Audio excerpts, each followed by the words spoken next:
ఇక బులెటిన్లో డీటెయిల్ చూద్దాం. గ్రీన్ హైడ్రోజన్ వ్యాలీగా ఆంధ్రప్రదేశ్ను తయారు చేస్తామని ముఖ్యమంత్రి చంద్రబాబు అన్నారు.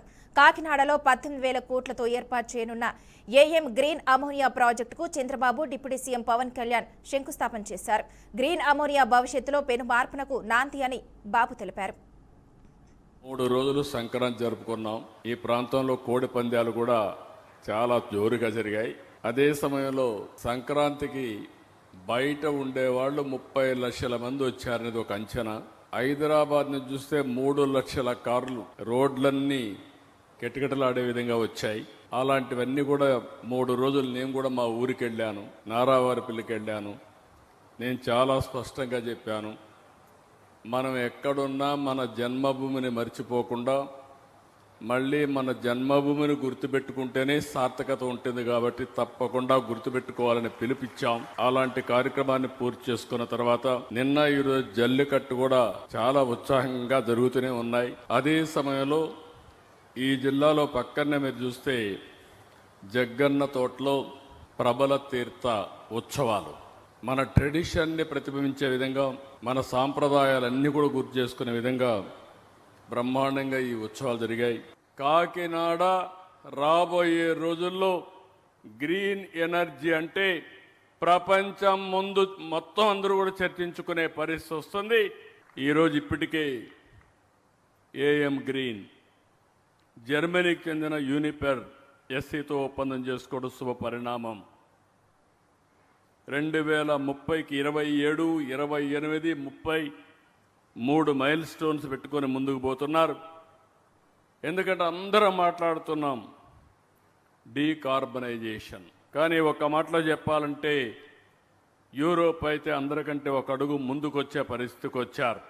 కాకినాడలోనే 2 గిగావాట్ల ఎలక్ట్రలైజర్స్ తయారు చేయడానికి ఒక 2,000 కోట్ల రూపాయలు ఖర్చు పెడుతున్నారు. ఇది కూడా ఒక మేజర్ బ్రేక్ త్రూ అని చెప్పి కూడా నేను మీకు తెలియజేస్తున్నా. నిన్నే ప్రధానమంత్రి నరేంద్ర మోడీ గారు, జర్మన్ ఛాన్సలర్ గారు ఎంఓయు చేశారు. ఆ ఎంఓయు ప్రకారం కాకినాడలో గ్రీన్ అమోనియా ప్లాంట్ కూడా వస్తుంది. మనం ఇక్కడి నుంచి సప్లై చేస్తున్నాం. 2025 జనవరి 6వ తేదీన గ్రీన్ అమోనియాకి గ్రీన్ సిగ్నల్ ఇచ్చాం. అదే మారుగా ఈరోజు 2014లో గ్రీన్ ఎనర్జీకి నాంది పలికాం. 2025లో గ్రీన్ హైడ్రోజన్కి, గ్రీన్ అమోనియాకి నాంది పలికామని చెప్పి కూడా నేను మీకు తెలియజేస్తున్నా. ఇటీవల నేను చాలా స్పష్టంగా చెప్పా, Andhra Pradesh will become green hydrogen valley.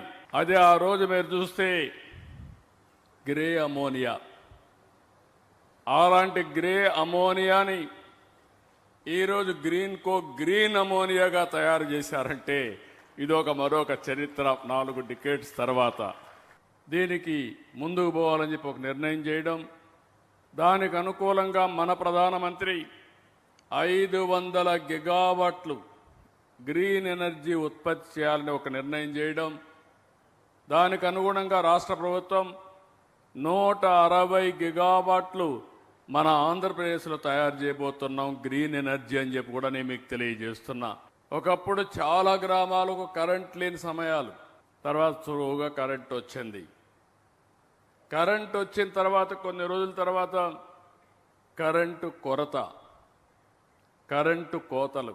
నేను మొట్టమొదటిసారిగా ముఖ్యమంత్రి 1995లో అసెంబ్లీలో సగం సమయం కరెంటు కోతల మీద, కరెంట్ అవైలబిలిటీ పైనే పోయే పరిస్థితి వచ్చింది. అప్పుడే రిఫార్మ్ తీసుకొచ్చాం. కరెంటు విషయంలో పెను మార్పులు తీసుకురాబోతున్నాం. విశాఖపట్నం ఎప్పుడైతే మన దగ్గర కరెంట్ ఉందో, విశాఖపట్నానికి గూగుల్ వచ్చి $15 బిలియన్ ప్లస్ ఏఐ సెంటర్ని పెట్టడానికి ముందుకు వచ్చారు. మన ఇండ్ల పైన మనం కరెంట్ ఉత్పత్తి చేసుకునే పరిస్థితికి వచ్చాం.